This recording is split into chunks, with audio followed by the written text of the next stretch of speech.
ব্যাশ ইন বার্লিনে আমরা দেখতে পাবো গুন্তার ভার্সেস রেন্ডি অর্টনের মধ্যে একটি ম্যাচ এবং আজকে র এর মেইন ইভেন্টে আমরা দেখতে পাই Uncle Howdy team versus Chad গেবলের টিমে একটি 6 ম্যান একটি ম্যাচ এবং আমরা দেখতে পাই জাজমেন্টের ভাঙন। তো চলুন আজকের ভিডিও শুরু করা যাক। প্রথমেই আজকে র শুরু করে লর্ডি কাইসার এবং সে এসে গুন্তারকে স্বাগত জানায় নিউ ওয়ার্ল্ড হেভিওয়েট চ্যাম্পিয়নকে এবং সেখানে গুন্তার চলে আসে। গুন্তার কিছুক্ষণ কথা বলতে শুরু করাতেই আমরা দেখতে পাই কে চলে আসে, রেন্ডি অর্টন। মানে তার থিম সং শুনতে আমি বুঝতে পেরে যে রেন্ডি অর্টন চলে এসেছে, কিন্তু সে তো ছিল স্ম্যাকডাউনে, হঠাৎ করে সে চলে আসলো র এতে এবং সে এসে চ্যালেঞ্জ জানিয়ে দেয় গুন্তারকে ব্যাশ ইন বার্লিনে গুন্তারের প্রতিপক্ষ হতে চায় এবং গুন্তারও তাতে রাজি হয়ে যায় এবং আমরা দেখতে পাবো ব্যাশ ইন বার্লিনে গুন্তার ভার্সেস রেন্ডি অর্টনের মধ্যে ওয়ার্ল্ড হেভিওয়েট চ্যাম্পিয়নশিপের জন্য একটি টাইটেল ম্যাচ।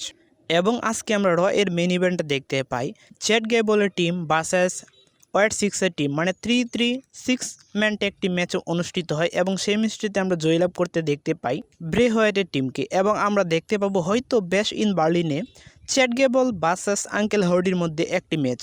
আশা করি সেই ম্যাচটিকে আমরা ভালোভাবে দেখতে পাবো এবং ভালো বিনোদন পেতে সক্ষম হব। এবং আজকে রয়েতেই ছিল ওয়াইট সিক্সের প্রথম ম্যাচ এবং আজকে আমরা দেখতে পাই জেডি ম্যাকডোনা ভার্সেস ডেমিয়ান প্রিস্টের মধ্যে একটি সিঙ্গেল ম্যাচ এবং সেই ম্যাচটিতে জয়লাভ করে ডেমিয়ান প্রিস্ট, কিন্তু জাজমেন্টের সদস্যরা আক্রমণ করে দেয় ডেমিয়ান প্রিস্টের উপর এবং ডেমিয়ান প্রিস্টকে অনেক মারধর করতে থাকে এবং সেখানে আমরা দেখতে পাই কাকে, রেয়ার রিপ্লিকে।